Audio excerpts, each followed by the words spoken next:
Преди 9 дена направих тук един запис. Намирам се на улица Хантервел и тая уличка, която завива надолу, колата ми пропадна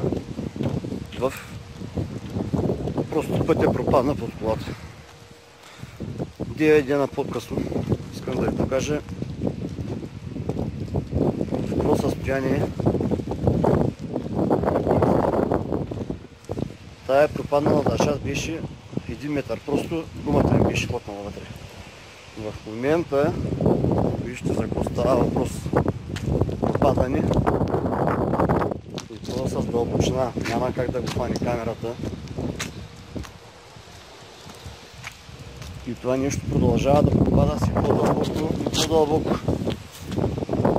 Като ориентир да слуша една цигарена кутия, че ме е страх и да стъпя. Така. Вижте за каква дълбочина става въпрос. Това е около 30 см на пропадане. Надолу. И продължава да пропада. И да видим колко метра е. Почвам от тук. С крачки. 2, 3, 4, 5, 6, 7, 8, 9, 10, 11 крачки.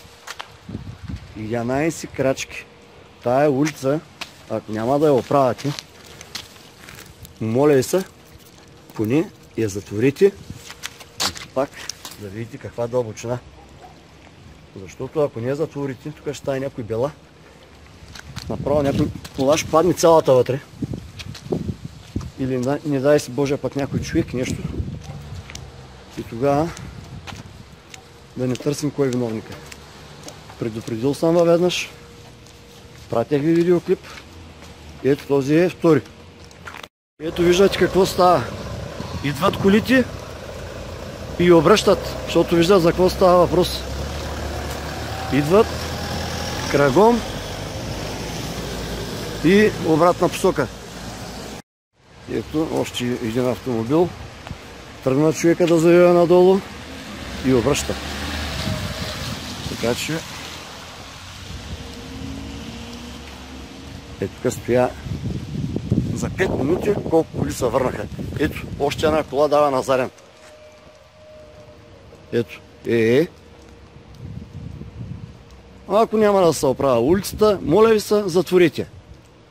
За сега се моля, другия път вече ще се пускат жалби и ще се пращат тия работи, ако трябва по телевизия, защото явно тук няма да се оправят нещата. Е така само с молби, с жалби и т.н. Каквото и нещо. Значи, това е улица Хантервел. И от тук надолу завива по улица Димитър Спасаревски. Това е улица Димитър Спасаревски.